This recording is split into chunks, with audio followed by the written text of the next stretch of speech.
This is the Fix Your Sciatica podcast.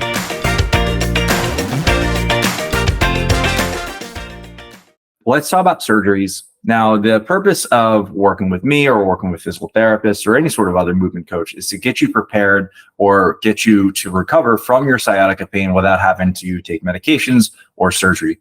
However, there are scenarios where medications are going to be needed to help take the edge off, allowing you to move a little bit more effectively.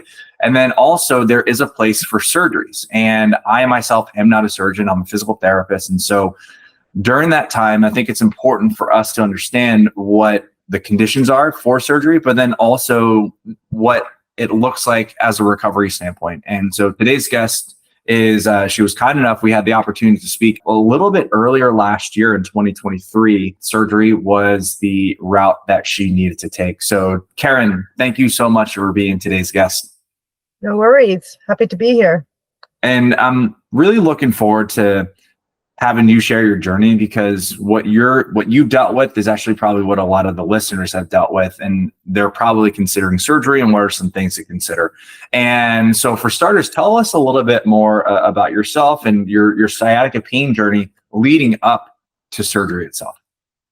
All through my life, I've been in pretty good health, and I worked out with a personal trainer on Zoom for 3 years in a row, probably 2 or 3 times a week. No worries. I've always done a lot of exercise, going running quite regularly. Never had any knee problems or back problems or anything serious, until one day I think I was doing a workout in the gym, and I was doing those back bends off. You sort of hook yourself on that diagonal thing, and then you do those back bends. You know what that's called? What is it called? Yeah, they're called back extensions. And I think the machine or the tool, because it's not really a machine, it's just like a hunk of metal. Yeah, right. It's not a machine. It's called a Roman chair. And so pretty much as you're describing it, as you're demoing it for me, I'm thinking that the goal of that exercise was to actually build up your low back extensors. Yeah. And I think that I think somebody had said, oh, last time you were at the gym, you didn't really try hard enough. So I was like really going for it, doing my proper sets and everything fully. And that was when I first started getting lower back pain. That sort of got better after about 3 weeks. But then another thing that triggered lower back pain was I was doing my Zoom personal training session with my personal trainer, and I showed him how I could do the bridge pose, like the yoga one where you pick yourself up backwards. Like, it's called the bridge pose, isn't it? The full one. And so that gave me more lower back pain. So then I had that for a while, and that wasn't getting any better. Oh yeah. And then I had some cortisone injections that got better for about 6 weeks. Then it came back. So I was now on a mission to sort out lower back pain. I didn't have any sciatica at that time. So I was doing, massages and various appointments, and one recommended osteopath that I went to visit, he asked me while he was, consulting with me, whether I'd had any pain transferring down my leg. And I said no. And then during this session, he adjusted something, and that was when the pain started going down my leg. So it was this osteopath appointment that triggered sciatica. How did you get sciatica? Osteopathy. That's how I did it in this particular case. That's quite the journey. Do you mind if I kind of unpack a little bit, like throughout that, Sure. 4 stages of the journey? Yeah. And so what's interesting, and as I actually see this very common in people who go to the gym, it's like they're thinking, even let's go back to the Roman chair exercise when it comes to back extensions. And those back extension exercises are particularly useful, especially if you as in you, Keren, or you, a listener, are dealing with a job that actually requires you to sit for a long period of time. Because when you're sitting for a long period of time, your extensors, aka the muscles in your low back, are stretched, overstretched in some cases if you're spending hours and hours and hours of sitting. So one would think that if these muscles are stretched and weak, we have to strengthen them. So that's where the Roman chair comes in. And then I'm a huge fan of that exercise. And then when you transition on over to doing that full bridge pose, I think in yoga, they call it the wheel pose as well. And in my early 20s, I was able to get to that position and it felt great. And I think I stopped doing it when I was like 28, 29, because I got into that same position and my back spasmed. And I said, okay, I probably don't need to do that anymore. And then you go to the osteopath and then they do a little manipulation and it created that radiating pain. One of the interesting things throughout this journey is when it comes to managing back pain or sciatica, we're always trying to figure out a balance between getting more motion in the back versus preventing motion in the back.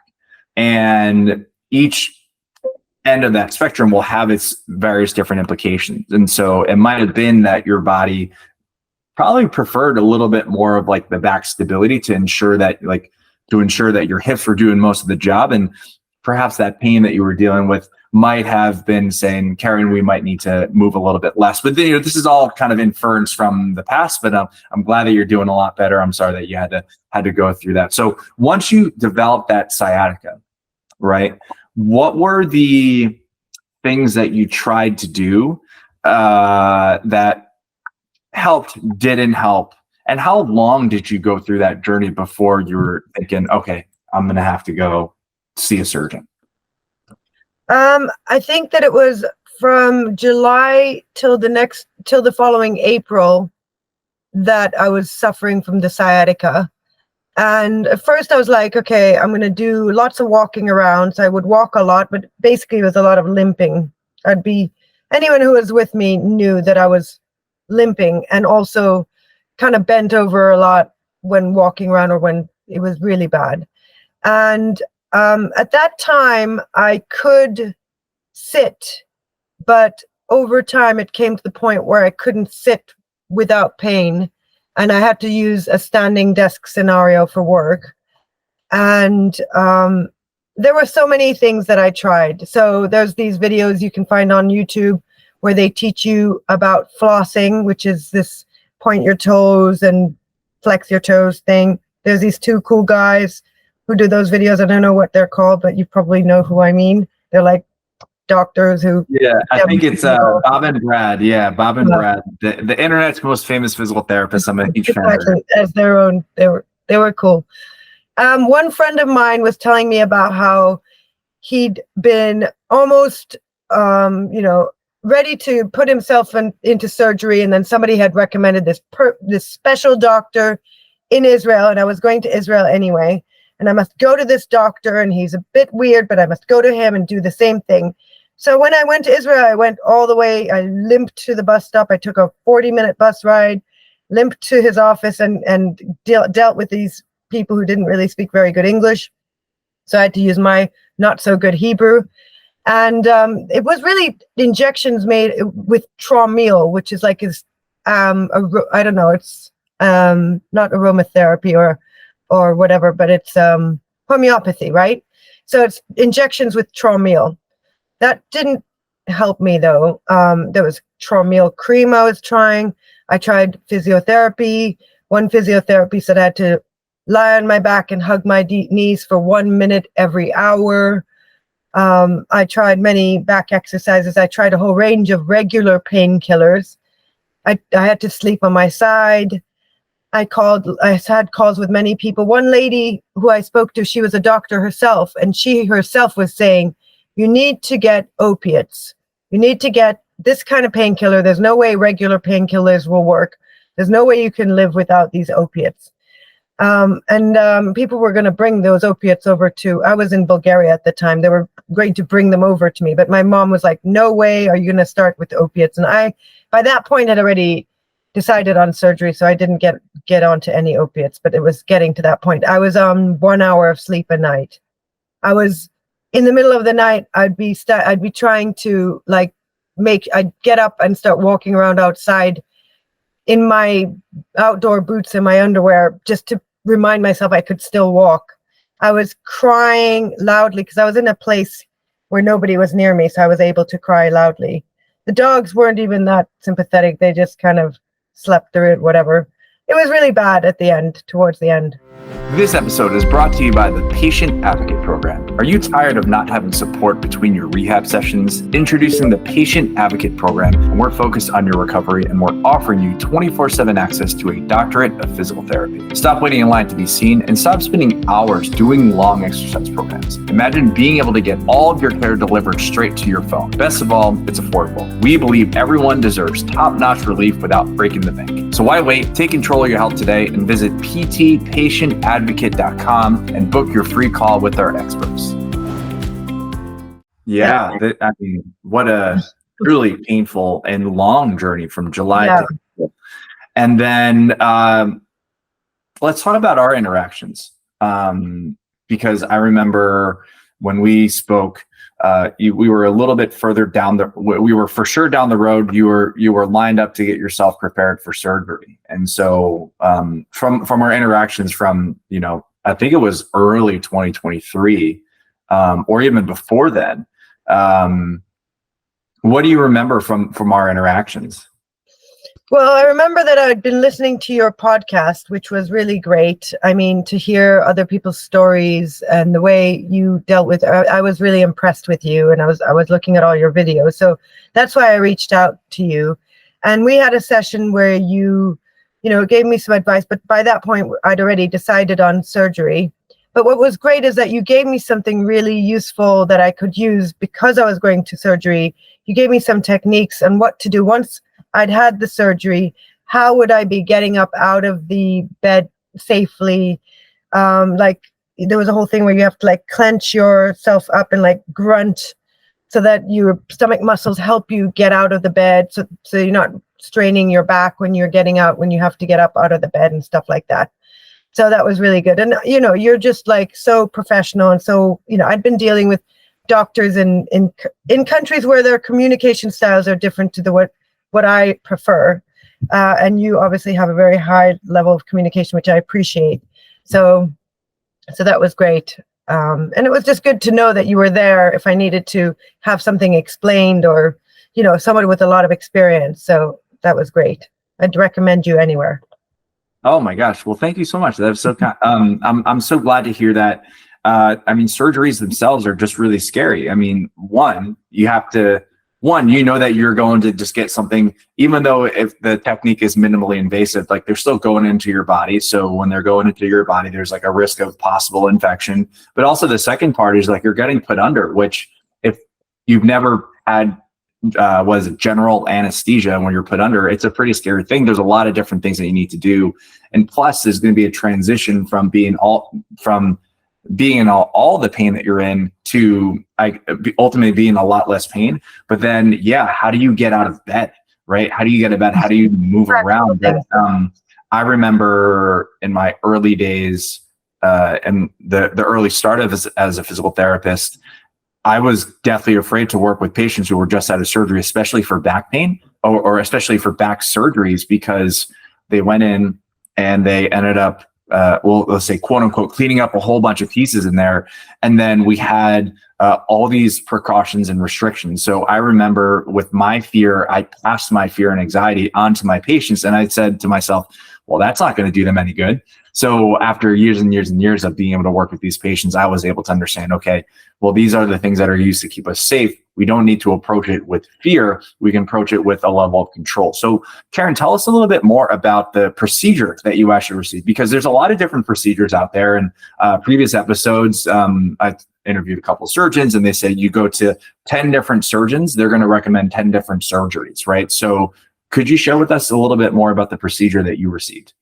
Well, first of all, I had to be told that surgery was the only option. And in order to be told that, I had an MRI. See, I live in 3 different countries. I live in London mainly, but I spent a lot of time in Sofia, Bulgaria, and in Tel Aviv in Israel. And my mom had heard all of this struggle I'd been having in London and in Israel. And she's like, come to Bulgaria. We've got doctors here. We know our doctors here. So I'd gone to the back doctor, who's the one who gave me the injection and who most people around me know and go to. And he's a very well-known sports doctor. And he he'd given me the injection, but he said I need to get an MRI done. So I got an MRI done here, and it took a couple weeks before the doctor had time to review the MRI. And sometimes when you're in another country, you feel like, ooh, I don't want to bother them. And, but actually, my boyfriend was in town. He's like, we need to see what he thinks about it. So he kind of made us come, even though the guy was busy, and sort of wait till the end of the day when all of his other appointments were done so that he could finally have a look at my MRI. Within half an hour, he saw what was wrong, and he's like, this is an emergency. You need surgery. I've got a doctor I really like here. Here's his details. And he said I would bring all my best friends there, my brother there. He's the best doctor in Sofia. So we went to this best doctor in Sofia as one option, but then someone else we know recommended a different doctor in a different town, 2 hours from Sofia. The town's called Pleven. So I had two recommendations. So we set about going to visit both doctors. The first doctor we went to see was the one in Pleven, and the second one was the one in Sofia. We went to Pleven, and actually the hospital was super clean and everything was really professional. And the guy spoke good English and he was nice, and he gave us 20 minutes. He answered all of our questions, and he recommended this microdiscectomy surgery. We then went to the one in Sofia, and that experience was totally different. Even though this was the recommended doctor, he was really horrible, to be blunt. He had made us prepay for the appointment. About $50, which is a lot here, not a lot normally, but a lot here in Bulgaria. And he was like, he made us wait for an hour. And I was in such a lot of pain, I couldn't sit, and, everything was difficult at the time. When we went to meet him, he was all grumpy. He's like, images. So he was like asking me for the MRI images. So it's really rude about that. He's like, well, it's pretty obvious. You need surgery, microdiscectomy. And so he's like, he waits for us, and we ask, well, what's it like? Is it a surgery you do a lot? He's like, well, it's one of the easiest parts of my day, insinuating that answering questions was one of the most annoying things he has to do. He was so rude, but by the time we left that appointment, I was like, please do not make me cut me open. I don't want him touching me. I don't want to pay him. He doesn't deserve us. He doesn't deserve our money. So we ended up choosing the one far away, 2 hours drive, which meant every time we went there, it was like 2 hours each way. And then we didn't know for sure when the appointment would happen, but there was we got the call. I was going to go and visit and meet my boyfriend at the airport because we were going to go skiing, and I was skipping the ski trip because I was going to have surgery, but I was at least going to meet him at the airport. I hadn't seen him for a long time. And then we got the call, you've got to go to Pleven. He's ready to do the surgery. They're ready to do the surgery tomorrow. So it's like, your kidney is ready. The transplant can be done. You're on your way. It wasn't a kidney, but it was like that last minute hurtling down the highway as fast as possible. And I couldn't sit down. I was like hanging off the side of the car. It's quite funny. And then when we arrived there, they didn't let my mom and my aunt in the hospital, so they could have just not come, because they don't let guests come in. They have one hour visiting hour per day. So I went up myself, and it was like in a country with a foreign language, I didn't know what was going on. They don't give you all the nice paperwork they do in the UK. And I didn't know when my appointment would be, or what all the tests I was getting were for, what drugs they were pumping into my veins, and whether I would get any sleep. And I didn't get any sleep that night, 1 hour or less. But then the next day they came and they wheeled me to the operation, and it was a microdiscectomy. I don't know whether you want more details about that, but it was quite. No, that was a journey. Yeah. And listeners, microdiscectomies, they're particularly useful when the disc is bulging or herniated, or yes, what we call protrusions. When you have the level of disc irritation that's actually pressing on the nerves, the idea behind a microdiscectomy is that they go in and they actually clip or snip a piece of that nerve, a piece of that disc out, so it's not putting pressure. And it's often minimally invasive compared to 10 years ago. People would have some pretty significant scarring. And what's really great, especially nowadays, is the fact that the level of trauma is a lot less. And so what a journey you've been through. So here you are, 2 hours to the hospital. You go and you get yourself prepared. And I'm assuming that you probably had to do what every other general surgery has to do. Like if you're getting put under, you have to make sure you don't eat. I think it's for at least 12 hours before your surgery. And then, so you go through the surgery, you open up your eyes. Tell us a little bit more about what were like the first couple of days post-surgery. What were things that you had to consider or be aware of when you were coming out of surgery, especially the first couple of days after? Well, I mean, when I woke up from the surgery, even though they said you're back here, it's time for you to sleep a bit more. I texted my mom, or I called my mom, and I was like, I can feel my legs still. So everything, I was like, I had to let her know that I was fine. And then I slept a bit more. And then when I woke up, my mom and my dad, even though it was 2 hours drive and everything, even he came to visit. And I was able to stand up fully straight. Before that, I was not able to stand up straight for a few months. I was like always walking over, like bent over. And my dad's a film producer, and they were making the new version of Hellboy, and it was called A Crooked Man. That's the name of the movie. And my dad was joking he's going to cast me in the Crooked Man movie because I could not stand up straight. So I was able to stand up straight, and there's this great picture of me standing with my dad, and my brother posted it on Facebook, and it was a whole big story. But I mean, I felt immediately better. I guess I'm lucky. I know that after the surgery, I went down to do more tests, and I saw someone sort of hobbling around with a cane and everything. And I was like, I guess he hasn't had his surgery yet. And he's like, no, he had his surgery. Like, I realize how lucky I am that I recovered so well. And there was like a 30-day period where there were rules, no bending or twisting. And my scar was like to the point where your pinky bends, like the second joint. That's how tiny my scar is. And, there was a whole like changing and cleaning your scar every other day. And I took photos of it. I mean, I can make a little animation of my scar healing and stuff. It's pretty gross, but it was fine. It was so much better than what it was before. Like, so great how much better I felt after the surgery. It was amazing. Life is great again.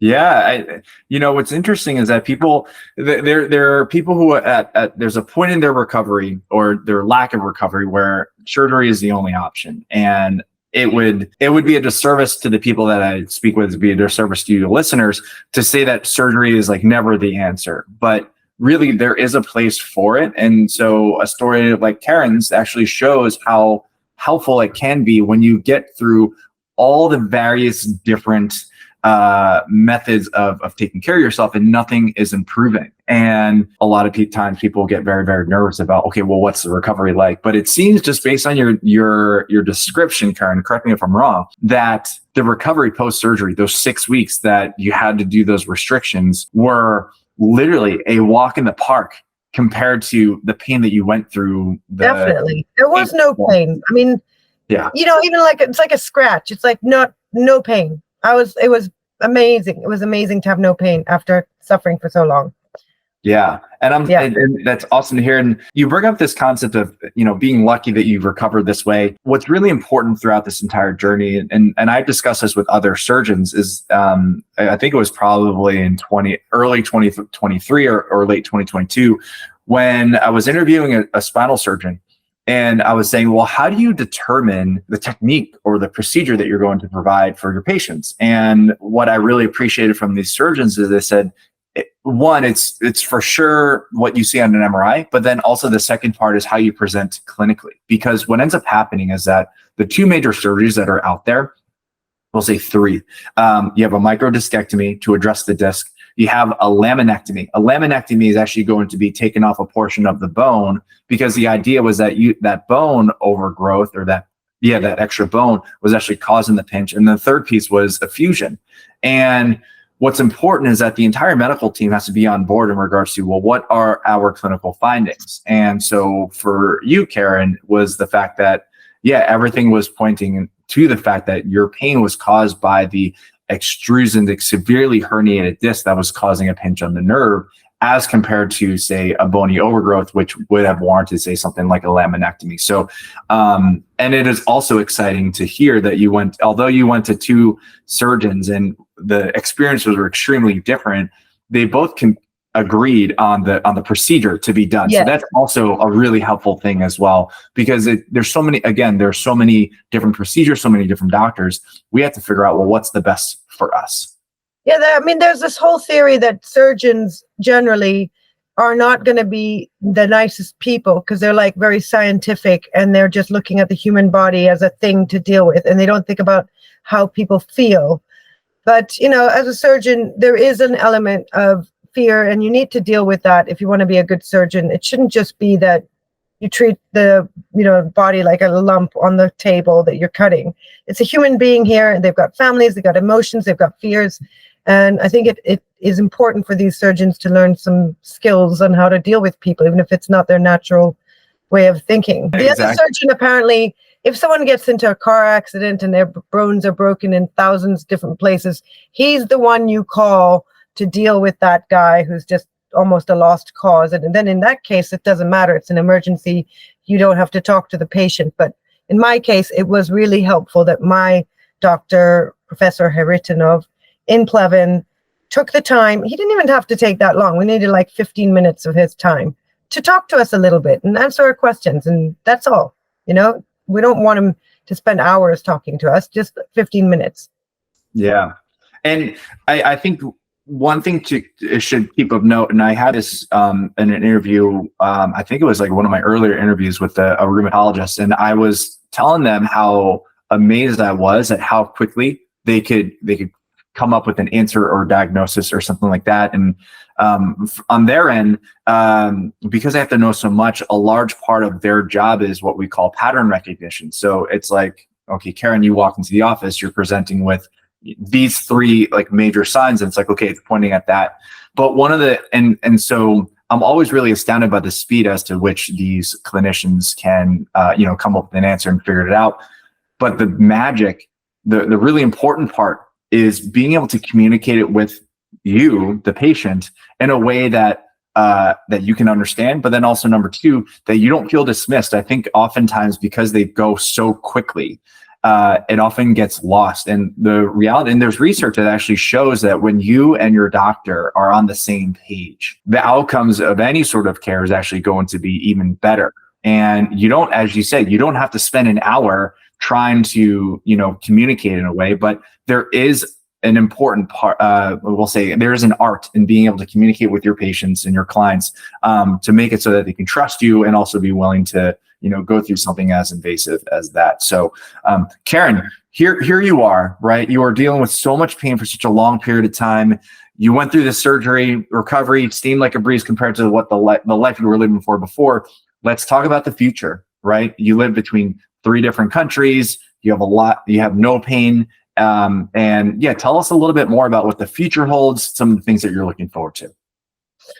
Well, I mean, I've just started working out with my personal trainer again after taking about a year off. So I'm looking forward to, becoming stronger like I was before. Surprisingly, I didn't gain loads of weight when I didn't exercise, because obviously it's all about food. It's not about exercise, really. People don't realize this, but it's like about what you eat. So that's good, at least that. And I went skiing earlier, like a month ago. I went skiing. I didn't get to go skiing last year.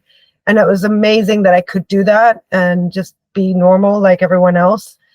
Everything's good. I'm just back to normal. I mean, during the time when I was in pain, for the most part, I was able to work and everything. But like sometimes if you're in a Zoom call and you can't shift, like I couldn't sit still. I was like shifting around all the time. So there was one Zoom call I had where off screen, my foot was up on the table because I couldn't just sit normally. I had my foot over there. The person I was having a Zoom call with couldn't see that my foot was over there, but I could. I mean, sleeping and everything is great. Just appreciating life, being able to do whatever I want to do and carrying on. I mean, I'm already a happy person, but it's just great to have that back. Yeah, well, Keren, it's an honor and a pleasure to have met you, and I'm glad to have been, of service to help you even get prepared. Likewise. And so, to have met you, because you're like famous, and it's so great that you talk to me direct, and I could actually have a session, a consultation with you when you're like the expert who does all this. And so I'm really impressed with what you do. I get your newsletter. It's great. I'm very impressed. And I'm in marketing. I run a design company. You can find us on Instagram, Top Left Design, or online. And so I'm impressed with your marketing, which means you're doing a good job, because that's what I do for a living. So it's great. Well, thank you. Yeah. And for listeners, if you want to hear more about Keren's company, I'll actually put the contact info into the show notes, because I've seen her work and it's amazing. And so it's very, very cool. Keren, I'm so excited for what's to come. I'm glad that you've gotten back into skiing out here in Northern California. We're on like the tail end. I think we probably have about 6 more weeks of ski season, and then it's going to be full on California sunshine. But I'm so excited for what the future has to hold for you. So definitely stay in touch. And yes, I'm just excited for everything. If you're ever in London or Bulgaria or Israel, maybe we can meet up, and I'll do the same if I'm ever coming to California. Thank you so much for tuning in. We hope you got some help from today's podcast. And for more info, check us out at ifixyoursciatica.com. Have a fantastic and pain-free day. No patient-therapist relationship is formed by listening to this podcast. We are not providing medical advice, and all information should be confirmed by a medical provider.